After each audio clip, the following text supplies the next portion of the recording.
दीपक देता है रोशनी फैलाने की प्रेरणा, फलदायी वृक्ष देता है देने की प्रेरणा, मधुबन देता है महकते रहने की प्रेरणा, महान व्यक्ति देते हैं जीवन जीने की प्रेरणा।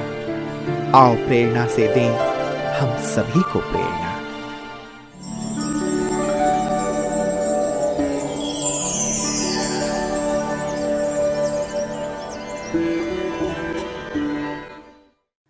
खामगांव महाराष्ट्र राज्य के बुल्ढाना जिले का एक मुख्य शहर है। यह शहर रजत नगरी के नाम से भी जाना जाता है। खामगांव को सिल्वर सिटी और कॉटन सिटी भी कहा जाता है। खामगांव स्थित ब्रह्मा कुमारी ईश्वरीय विश्वविद्यालय की मुख्य संचालिका है आदरणीय राजयोगिनी शकुंतला दीदी जी। आपका जन्म 1953 में नागपुर में हुआ। बचपन से ही आप भक्ति और खेलकूद में विशेष रुचि रखते थे। आप गंभीरता, सादगी, धैर्यता, हर्षित मुक्ता आदि गुणों से संपन्न आत्मा हैं। 1983 में आपको ईश्वरीय ज्ञान की प्राप्ति हुई। 1985 में आपने अव्यक्त बाप दादा से मिलन मनाया। बाप दादा एवं दादियों से प्रेरणा लेकर 1986 से आप ईश्वरीय सेवाओं में संलग्न हो गए। तब से आपने नागपुर, उमरेड आदि स्थानों पर अपनी सेवाएं देते हुए 1992 से खामगांव में आप स्थायी रूप से अपनी सेवाएं दे रही हैं। जन जन को ईश्वरीय संदेश देते हुए आपने अनेक कार्यक्रमों का आयोजन किया। दीदी जी के नेतृत्व में 500 से अधिक विद्यार्थी अपने जीवन को ज्ञान योग से भरपूर कर रहे हैं।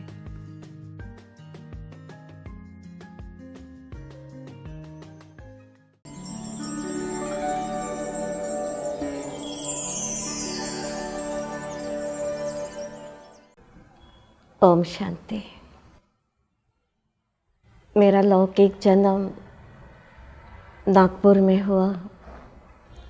हमारे घर में हमारी माता जी को पूजा पाठ, भक्ति भावना में बहुत रुचि थी, जिस कारण मैं भी माता जी के साथ साथ मंदिर जाना, पूजा करना, भगवान से बातें करना करती थी।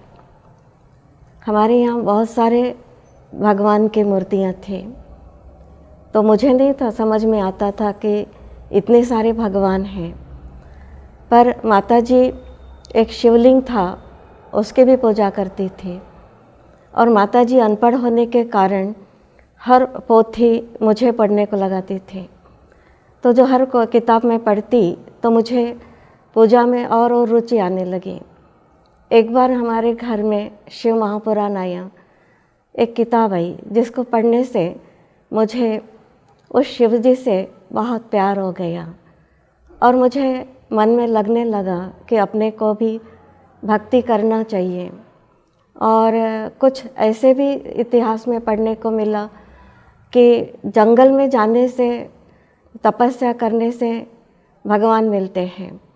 तो अंदर में एक ऐसा लगता था कि मैं जंगल में जाके तपस्या करूं, परंतु ऐसा कोई समय नहीं आया जीवन में कि जाके तपस्या करूं।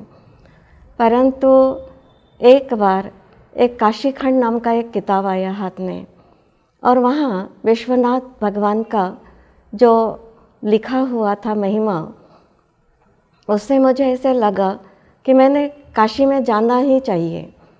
मुझे बार बार ख्याल आता मैं काशी में जाऊँ, विश्वनाथ के दर्शन करूं, और मुझे भगवान को पाने की बहुत अंदर में तीव्र इच्छा जागृत होने लगी।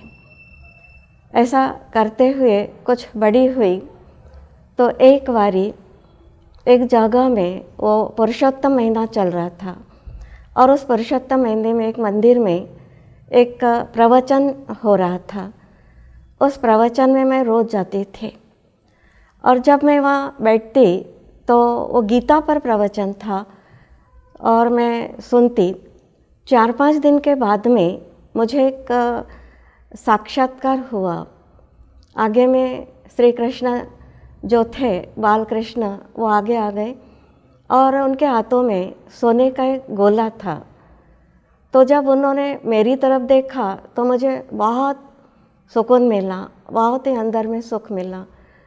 फिर दूसरे दिन भी उसी टाइम उसी स्थान पर और भी एक श्री कृष्ण के साक्षात्कार हुआ, जो खड़े थे, बांसुरी बजा रहे थे। और जब उन्होंने मेरी तरफ देखा तो मुझे बहुत सुख मिला। तीसरे दिन उसी टाइम उसी स्थान पर एक बूढ़े बाबा दिखाई दिए, और वो बूढ़े बाबा को मैं नहीं जानती थी कि वो कौन थे। तो वो पीछे हाथ करके खड़े रहते और थोड़े समय में देखा कि उनके मस्तक से बहुत प्रकाश निकलने लगा, और वो प्रकाश मेरे तरफ आया और जब मैं गुम हो गई।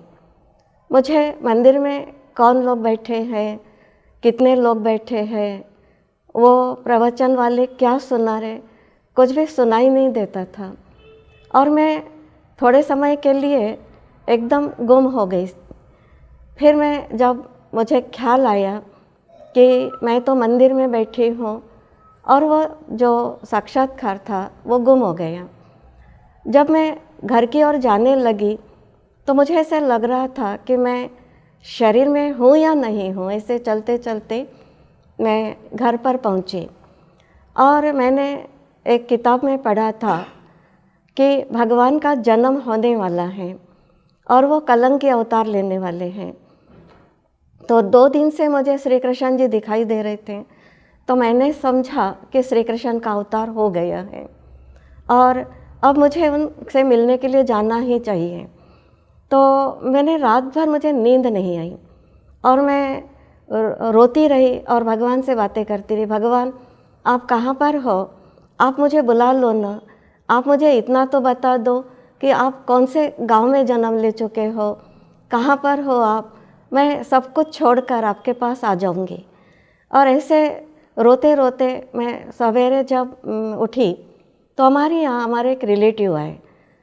उन्होंने कहा कि देखो, मैं तुम्हें ना एक आश्रम लेके चलता हूँ जहाँ पर तुम्हारे जैसी लड़कियाँ रहती हैं, लेकिन वो तो कहती है कि यज्ञ यज्ञ करते रहती हैं। तो मुझे लगा कि वहाँ यज्ञ वगैरह होते होंगे, तो मुझे तो बहुत ही अच्छा लगा कि मैं वहाँ जाऊँगी और यज्ञ वगैरह करूँगी और भगवान को प्रसन्न कर लूँगी। तो जब वो रिलेटिव मुझे नागपुर सेंटर पर लेकर गए, तो हमारा पुराना सेंटर था नागपुर का, वहाँ पर एक दीदी से हमारी बातचीत हुई। तो मैंने कहा मुझे भी आश्रम में रहना है। तो दीदी ने कहा हम लोग ऐसा नहीं रखेंगे, आपको यहाँ 7 दिन आना होगा, कोर्स करना होगा। हमारे घर से वो सेंटर बहुत दूर पर था, तो मैंने कहा दीदी मैं तो नहीं आ पाऊँगी, 7 दिन बहुत दूर है। तो कहा अच्छा 3 दिन आ जाओ, 3 दिन में आपको समझा देंगे। पहले दिन मुझे आत्मा का परिचय मिला और दूसरे दिन जब परमात्मा का परिचय मिला और उन्होंने बताया कि शिव और शंकर दोनों अलग अलग हैं। और वो जो बूढ़े बाबा थे वो भी मुझे वहाँ दिखाई दिए। तो मैंने उनको पूछा कि दीदी ये बूढ़े बाबा कौन है, ये मुझे दिखाई दिए हैं। तो कहा ये तो प्रजापिता ब्रह्मा हैं, इन्हीं के तो तन में परमात्मा ने प्रवेश किया और ये ज्ञान सुना रहे हैं। तो धीरे धीरे मैं फिर सेंटर पर जाने लगी और मेरी रुचि बढ़ने लगी। तो कुछ समय के बाद मुझे घर से ही सेंटर पर आना जाना पड़ता था। फिर मैंने एक दिन, हमारे पुष्पा रानी दीदी थे नागपुर में, उनसे कहा मुझे भी सेंटर पर रहना है। तो उन्होंने कहा कि आप ऐसे करो, घर में ही मुरलियाँ पढ़ लिया करो, जब हमें ज़रूरत होगी हम आपको बुला लेंगे। तो नागपुर से मुझे गांव में जाना पड़ा जहाँ हमारे पिताजी गए थे। तो गांव में तो कोई सेंटर या कुछ भी नहीं था, और किताबें जब मुरलियाँ जब मैं पढ़ती तो मुझे समझ में तो कुछ नहीं आता था, परंतु मैं पढ़ते रहती थी। फिर एक दिन पुष्पा रानी दीदी ने मुझे कहा कि तुम संदेश भिजवाया, कहा तुम आओगी हमारे पास में सेवा करने के लिए।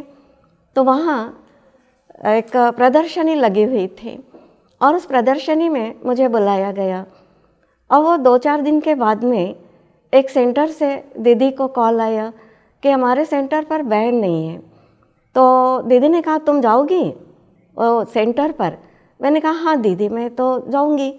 जब मैं वहाँ सेंटर पर गई, रहने लगी, तो रिलेटिव ने भी मुझे बहुत आसानी से छुट्टी दे दी। कहा ठीक है जैसे तुम्हारी मर्जी। और मैं ऐसा करते करते 1986 में बाबा मिलन को गई। जैसे ही मैं मधुबन में पहुंची, पांडव भवन में, तो मेरे अंदर से एक आवाज़ आई कि मैं सच्ची काशी में आ गई हूँ। यही तो विश्वनाथ का घर है। और मुझे बहुत अच्छा लगा। और मुझे वहाँ से फिर मैं जब सेंटर पर आई नागपुर के, तो नागपुर में से दीदी ने कहा कि आप ऐसे करो, आपको खामगांव जाना पड़ेगा। तो मैंने कहा ठीक है दीदी। और मेरे अंदर में एक ये था कि मैंने बड़ों की आज्ञा का पालन करना है। तो हमने कभी प्रश्न ही नहीं पूछा कितनी दूर है, कहाँ है, क्या है। तो हम आ गए। और जब यहाँ आए तो देखा कि यहाँ सेवाएं काफ़ी पहले से भी हुई थी, लेकिन सेवा की उन्नति नहीं हो रही थी। तो मुझे ऐसे अंदर से टचिंग होता था कि तुम भट्टियाँ करो, भट्टियाँ करो। तो हम यहाँ हर साल सबको बुलाते और भट्टियाँ करते। तो जब मैं खामगांव आई तो मुझे रुक्मिणी दीदी जी से मुलाकात हुई, क्योंकि उन्हीं के अंडर में ये सेंटर चलता है। तो रुक्मिणी दीदी से मुझे बहुत प्यार मिला, बहुत गाइडेंस भी मिला। और दीदी की ओर से मुझे एक ऐसे सीखने को मिला कि दीदी के अंदर में जो एक निर्माणता है, दीदी बहुत ही निर्माण है। और वो दीदी को देखकर मैंने भी उनको बहुत फॉलोअप किया। वैसे मैं अपने जीवन में दादी जानकी जी को बहुत फॉलोअप करती हूँ। बड़े दादी से भी मुझे बहुत लगाव है। और भ्राता जगदीश जी को भी मैंने बहुत सुना और मुझे ऐसे लगता था कि मैं बहुत इनके जैसा बनूं। ये कितने त्याग करते हैं, कितनी तपस्या करते हैं, तो मुझे भी इनके जैसा बनना चाहिए। ऐसे करते हुए मेरे सेंटर पे रहने का जो प्रवास है वो यहाँ तक पहुँचा। पहली बार मैं बाबा को मिलने गई तब मैं ओम शांति भवन में बाबा को मिली। और बाबा ने मुझे इतनी रूहानी दृष्टि दी कि वो दृष्टि से मुझे ऐसे लग रहा था कि जैसे मेरा जीवन ही बदल गया, मेरी सोच बदल गई। मेरे अंदर में एक नवीनता आने का अनुभव मैंने किया।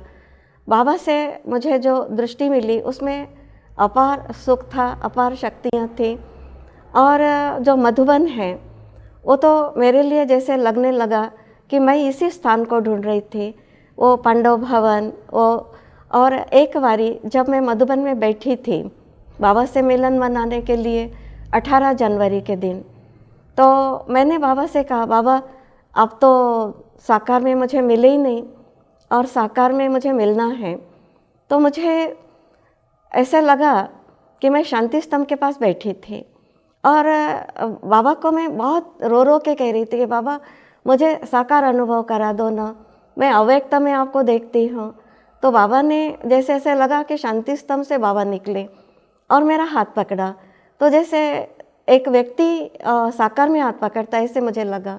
बाबा मुझे लेकर गए हिस्ट्री हॉल में, कहा देखो बच्ची हम यहाँ पर ना बैठकर बातें करते थे, बच्चों से मिलते थे।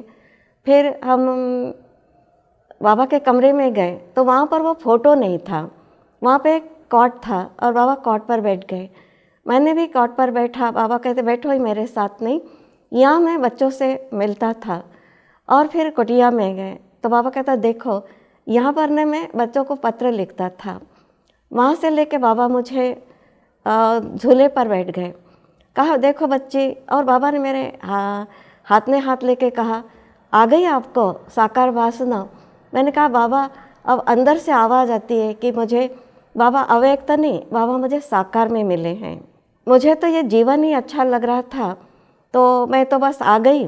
और बाबा ने जो जिम्मेवारी दी उसको संभालने के लिए उतनी मैं सक्षम भी नहीं थी, परंतु बाबा ने मुझ में वो जो शक्ति भरी, और मेरा एक ही ये रहा कि जो बाबा ने मुझे जिम्मेवारी दी है, मैं योग्य नहीं हूँ, फिर भी उसने मुझे जो जिम्मेवारी दी, इतना विश्वास मेरे पे रखा, तो उनकी जो सेवा है वो मुझे ईमानदारी से, सच्चाई से, वफादारी से करना ही है।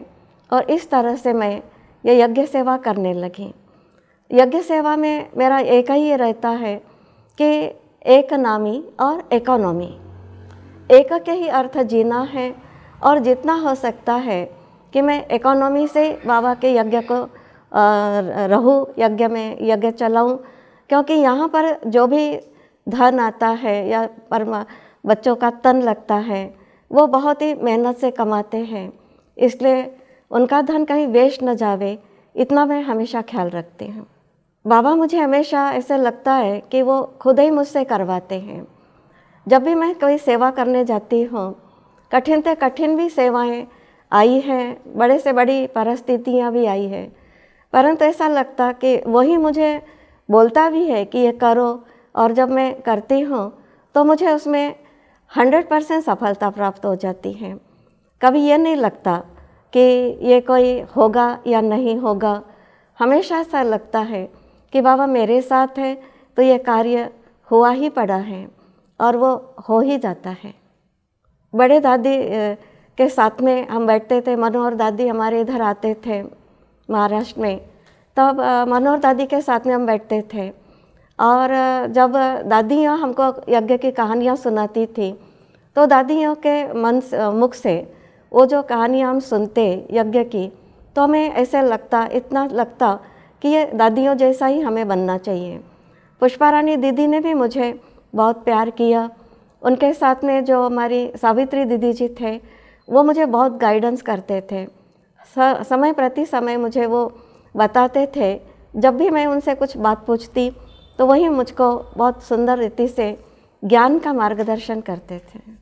हमारे पुष्पा रानी दीदी जी बहुत ही स्नेहमयी, ममतामयी थे, जिन्हों के साथ में रहते हुए मुझे हर पल ऐसे लगता था जैसे कि मेरी माँ मेरे साथ में रहती है।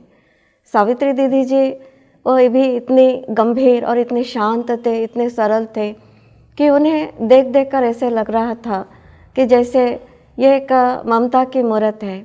और दीदी मुझे जब भी मिलते और हमारे पास में जब भी आते तो ऐसे लगता था कि इनकी छत्र छाया मेरे हाथों, इनके छत्र छाया मेरे ऊपर में है और मैं इनकी छत्र छाया में पल रही हूँ। वैसे बड़े दादी जी के सानिध्य में जब जब भी मैं गई तो मुझे गंगा मैया का ही एक भास आता था कि ये कितनी पवित्र है, कितनी निर्मल है। इनके अंदर में से जो पवित्रता की सुगंध है वो मुझे बार बार खींचती थी। और दादी जानकी जी को मैं विदेह जनक के रूप में हमेशा देखती थी। जब भी वो मेरे से मिलते थे या जब मैं उनके पास में जाती थी तो मुझे ऐसे लगता था कि ये वही हैं जो शास्त्रों में वर्णन करते हैं विदेह राजा जनक का। तो मैंने उनको अपने तरफ से वही देखा कि यही वो विदेही जनक है और यही वो गंगा मैया हैं कि जो पवित्र होकर यहाँ बह रही हैं। और हमारी जो रुक्मिणी दीदी जी हैं ये तो एक स्नेहमयी, ममतामयी, करुणामयी है और उन्होंने हमेशा बहनों को हमको आगे बढ़ाया। और वो इतना पीछे रहे कि उन्होंने हर छोटी बड़ी हर बहनों को आगे ही बढ़ाया। और उन्होंने के अंदर मैंने देखा कि वो बहुत निर्माण चित्त है और निरहंकारी हैं। किसी को भी वो झुकने में कम नहीं करते, चाहे कुछ भी हो जाए तो बहुत जल्दी से सवारी कर लेते हैं। और हमको भी वो ये सिखाते हैं कि देखो भगवान के घर में रहते हैं तो हम टीचर नहीं हैं, हम स्टूडेंट हैं। हमें हमेशा सभी के साथ में झुककर ही चलना चाहिए, इसी में हमारा कल्याण है। और ये शिक्षा मैंने उनसे प्राप्त की। यज्ञ सेवा करते हुए हमेशा ध्यान रखते कि यज्ञ में सभी विंग की सेवाएं होवे, इसलिए समय प्रति समय शिविर में लोगों को भेजते रहते, टीचर्स के लिए भी हम लोग प्रोग्राम्स करते, जिसमें एक प्रोजेक्ट हमने चलाया टच द लाइट, जो स्टूडेंट के लिए था, जो हमने 4 स्कूलों में चलाया, जिसमें हम महिलाओं का भी प्रोग्राम्स लेते हैं और महिलाओं के बारे में भी यहाँ सशक्तिकरण के लिए बहुत से प्रोग्राम लिए गए हैं। हम लोग यहाँ पत्रकार परिषद भी लेते हैं, जिनमें हमने पत्रकार भाइयों की काफ़ी सेवाएं की हैं। और यहाँ डॉक्टर सेवाएं भी हम लोग करते हैं, जिसमें डॉक्टर्स लोगों का आना जाना चलता है। और जो यूथ है, यूथ के लिए भी हमने स्कूलों में, कॉलेजों में जाके प्रोग्राम्स लिए हैं, जिसमें हमने जो गाइडेंस है, जो स्पीकर है, मधुबन से बुलाकर भी यहाँ पे सेवाएं की हैं। और यहाँ जो सेवाएं हो रही है वो काफ़ी अच्छी हो रही हैं, अच्छे तरह से यहाँ पे लोग उसका लाभ ले रहे हैं। और विशेष करके यहाँ जो भी सेवाएं हम लेते हैं उसमें हमें सभी तरफ से सहयोग प्राप्त होता है। मैं तो यही कहूँगी कि हमारे साथ में जितने भी सेंटर्स के भाई बहनें हैं, मेरी साथी बहनें हैं, वो बहुत एकजुट होकर और सहयोगी बनकर हम लोग सेवा करते हैं। हमारी छोटी बहनें भी काफ़ी इसमें इन्वॉल्व होती हैं, एक अच्छी जिम्मेवारी संभाल लेती हैं। और वो स्टूडेंट को किस तरह से नम्रता से, प्रेम से उनको अपना बनाना चाहिए, कैसे, विशेष करके हमारा यही ख्याल रहता है कि जो दुख संसार में है, जो अशांति है, उन्हें शांति कैसे मिले। तो बहुत बार तो ऐसे होता है कि डिप्रेशन में जाने वाले महिलाएं भी यहाँ बहुत बार आती हैं, उनका भी हम समाधान करते हैं और वो खुश होके जाती रहती है। हाँ, ब्राह्मण जीवन में मेरी यही विशेष धारणा है कि अब मुझे पवित्रता के बल से और जो मेरे पास में सत्यता, निर्भयता और सहनशीलता के गुण हैं, उन गुणों को मैं विकसित करके और भी बढ़िया सेवा करूं। और बढ़िया सेवा करती हूँ, बहुत बढ़िया सेवाएं करती हूँ। और मुझे आगे के लिए ऐसे लग रहा है कि मैं अब धीरे धीरे न्यारी होती जा रही हूँ। मेरी अवस्था के तरफ में बहुत ध्यान रहता है कि मैं अब घर जाना है। अब मुझे एक लगन लगी रहती है कि अब ये सब से मुक्त होना है, एक कर्मातीत अवस्था की तरफ जाना है। वर्तमान समय मेरा अभ्यास है कि मैं आत्माभिमानी अधिक रहना पसंद करती हूँ, अशरीरी रहना पसंद करती हूँ और मन से शुभ भावनाएं, शुभकामनाएं देते रहती हूँ, दुआएं देती रहती हूँ, कभी डिस्टर्ब नहीं होती हूँ और न किसी को डिस्टर्ब करूँ, हमेशा मेरा ये ध्यान रहता है। सूक्ष्म रूप में तो मैं यही तैयारी कर रही हूँ कि अंदर अंदर सब बातों से हटकर एक न्यारी अवस्था कर लूँ, एक आत्माभिमानी स्थिति बना लूँ। बस यही मेरा आखिरी लक्ष्य है। ब्राह्मण परिवार के लिए मैं यही कहूँगी कि इतना बड़ा हमारा ब्राह्मण परिवार है और सभी यही सोचे मन में कि ये जो समय को हम देख रहे हैं, समय हमसे बहुत कुछ बोल रहा है और अब सभी को इस समय की सूचनाओं को समझ लेना चाहिए और एक बल, एक भरोसे, एक बाबा, दूसरा न कोई, क्योंकि वही हमारा सहारा है, वही सबका सहारा है और उसी के सहारे हम इस संसार में जो भी आपदाएं हैं, विघ्न हैं, उस पर विजय प्राप्त कर सकते हैं। यही मेरी शुभ भावनाएं हैं, शुभकामनाएं, शुभ आशाएं हैं। ओम शांति।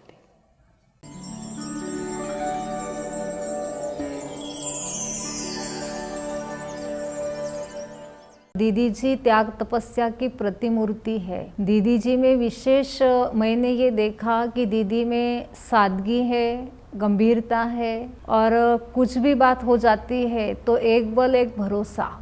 वो हमेशा हम बहनों को यही शिक्षा देते हैं कि कोई भी अगर आपको कुछ बोल देता है तो आप तुरंत प्रत्युत्तर ना दें। बाबा की याद में बहुत स्टेबल माइंड बनकर सोच समझकर किसी को जवाब देना है। और विशेष मैंने ये देखा कि दीदी के अंदर इकोनॉमी का संस्कार बहुत है। बाबा के घर का धन बहुत इकोनॉमी से यूज़ करना है और एक नामी रहना है। एक बाबा के भरोसे पर। दीदी से काफ़ी छोटी उम्र में आने की वजह से सब कुछ बातें दीदी ने ही मुझे सिखाई। मैं एक छोटे से खेड़े में रहता हूँ, तो वहाँ से आने के बाद मुझे कुछ नहीं पता था, तो भी सब बातें मुझे दीदी ने ही सिखाई। और दीदी ने एक माँ का प्यार मुझे हमेशा दिया। दीदी में मुझे सादगी, सच्चाई और सफाई जो हम दादी जानकी जी में देखते हैं वो देखने में मिली। और हम अपना तन मन धन कैसे बाबा के कार्य में सफल करें, ये दीदी से बहुत अच्छी तरह से हमें सीखने मिला। पहले तो दीदी के संपर्क में आने के बाद में दीदी से बहुत प्रभावित हुआ कि दीदी कभी क्रोध नहीं करते। दीदी जब बात करते हैं इतने मतलब मीठे प्रेम से सब बात करते हैं और बाबा का ज्ञान बहुत अच्छे से समझाते हैं। यहाँ की पूरी सेवा के लिए दीदी ने बहुत संघर्ष किया है। दीदी जी से जो बातें सीखनी चाहिए उसमें महत्व की बात ये थी कि दीदी जी क्रोध नहीं करना है और कोई बात की घाई नहीं करनी है, समझ के काम करना है और बिल्कुल भी किसी पे भड़कना नहीं है। ये बहुत अच्छी बात मुझे दीदी जी से सीखने को मिली। मैंने काफ़ी समय बिताया है दीदी के साथ में। पिछले 2 वर्षों में दीदी के अंग संग रहने का बहुत अच्छा मौका मिला है, जिसके लिए मैं बाबा की शुक्रगुजार हूँ। दीदी लगते हैं बहुत स्ट्रिक्ट, लेकिन दीदी अंदर से बहुत नरम और बहुत प्यारे और भोली है। दीदी का विशेष जो ध्यान होता है वो इस बात पर होता है कि हमें व्यर्थ में नहीं जाना है, हमें अपना कार्य करते रहना है, कोई कुछ भी करे। एक बात दीदी में नोटिस करी कि कोई भाई भले ही छोटी सी सेवा करके जाता है, छोटा सा सहयोग देकर जाता है, दीदी उन्हें भूलती नहीं है, किसी ना किसी रूप में उन्हें जोड़ लेती है अपने साथ।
पहली बात दीदी जी के अंदर मैंने हर काम में एक्यूरेसी देखी कि हर काम चाहे छोटा हो चाहे बड़ा हो, लेकिन उसमें एक्यूरेट हो। दूसरी बात, यज्ञ को इकोनॉमी से कैसे चलाना है और कैसे आगे बढ़ाना है। और तीसरी बात देखी मैंने दीदी जी के अंदर कि बाबा का जो भोग बनता है तो वो बहुत ही अच्छा बनना चाहिए और उसमें खुशबू आनी चाहिए। ऐसा दीदी जी से खास मैंने सीखा। मुझे बड़ी दीदी जी का बहुत अच्छा मार्गदर्शन मिला। मुझे दीदी जी का निर्देश बाप दादा का निर्देश लगता है। साकार बाबा की पालना मुझे दीदी से मिली। दीदी का मनन चिंतन बहुत अच्छा है। दीदी ज्ञान इतने अच्छे से समझाते हैं, मुझे मुरली बहुत अच्छे से समझ में आती है। दीदी जी से शांत रहना, गंभीर रहना। दीदी जी हर परिस्थिति में अचल अडोल रहते हैं। दीदी को हमने हमेशा एक रस और योग युक्त स्थिति में ही देखा है, चाहे कोई साधारण कार्य हो या कोई विशेष कार्यक्रम की सेवा हो। दीदी को देख के हमारे अंदर चलने वाले व्यर्थ वो निगेटिव संकल्प स्वतः ही समाप्त हो जाते हैं। दीदी को देखकर अज्ञानी आत्माएं भी शांति महसूस करती है। ये हमारा सौभाग्य है कि हम दीदी के छत्र छाया में पल रहे हैं। दीदी जी से हमने निर्माणता और गंभीरता का गुण विशेष सीखा है। बाबा जो मुरलियों में श्रीमत और ईश्वरीय मर्यादाएं बताते हैं, दीदी उनका प्रैक्टिकल स्वरूप है। वैसे तो दीदी में बहुत सी विशेषताएं हैं, लेकिन विशेष हमने जो दीदी से सीखा वो तन मन धन समय संकल्प की इकोनॉमी कैसे की जाए, ये हमने सीखा। दीदी हम सबके लिए बहुत बड़ी इंस्पिरेशन है।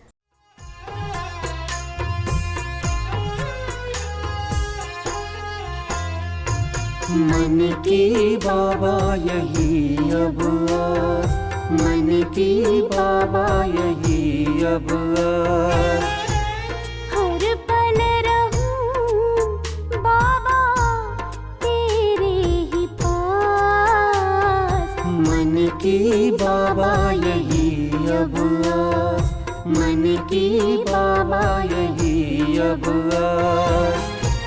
हर पल रहूं बाबा तेरे ही पास। मन की बाबा यही अब आस। मन की बाबा यही अब आस।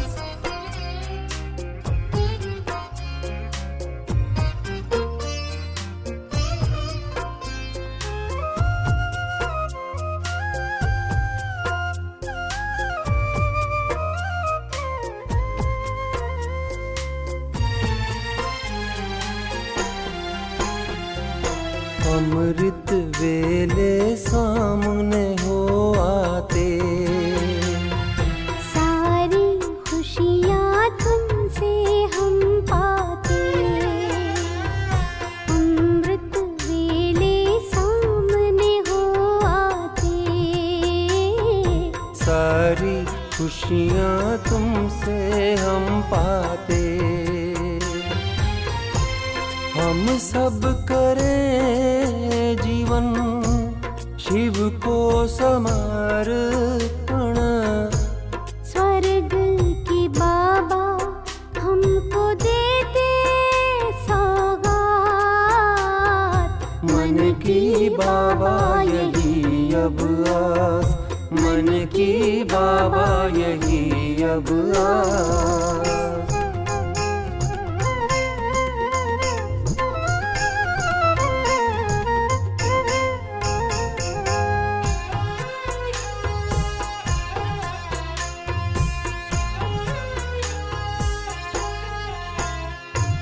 किरणें तेरी स्नेह हमें देती। मुरली तेरी शक्ति हमें देती। किरणें तेरी स्नेह हमें देती। मुरली तेरी शक्ति हमें देती। हर पल रहे जीवन तेरा ही दर